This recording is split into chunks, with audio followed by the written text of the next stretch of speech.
Joining us now from House Homeland Security, Congresswoman Cammack. First, your reaction to that report? I mean, it's ridiculous, Liz. No one that I talk to back home is talking about abortion. They're concerned about putting gas in their car, putting groceries in the refrigerator, and making their rent payments. Abortion is not even a top 10 issue right now. So to say that that is the driving issue of the day in New Hampshire, well, it's not the driving issue anywhere in America. So I think we're going to see a clean sweep of the House and a fight for the Senate. And I think that Don Bolduc has an incredible opportunity to pick that seat up. And Congressman, you know the other thing that's going on, it makes people crazy, right? I mean, a lot of government spending, a lot of money flying out the door.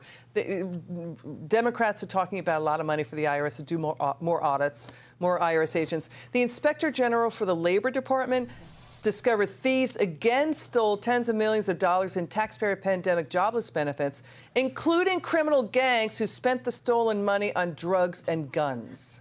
Your reaction? I mean, just think about this. Does it get any worse? Oh, absolutely it does, because this is Democrats in charge here in Washington, D.C. So think about this. The nearly $4 trillion plus that Democrats have spent on pandemic spending, it makes Bernie Madoff look like child's play. I mean, this is ridiculous. About $1 in $8, every $1 in $8 went to fraudulent activity and cannot be accounted for.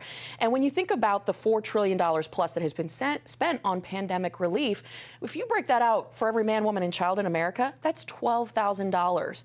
Think of what a family of four making $48,000 off of this pandemic relief could do. Instead, it went towards things like drugs and illicit activity.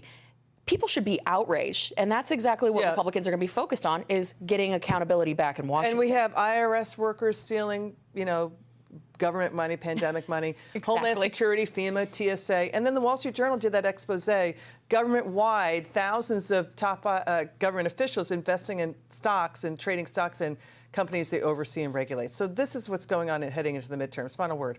I think at the end of the day, Americans want accountability. And that is exactly what Republicans are going to deliver when we take back the House, when we take back the Senate, because that's what we deserve. Okay. It's our money, not the Washington swamp creatures' money. Got it. Congresswoman Cammack, it was a pleasure having you on. I meant to say that at the top. We'll have you back on again soon. Okay? Great outfit choice, by the way, Liz. Yes, matchy-matchy. Okay.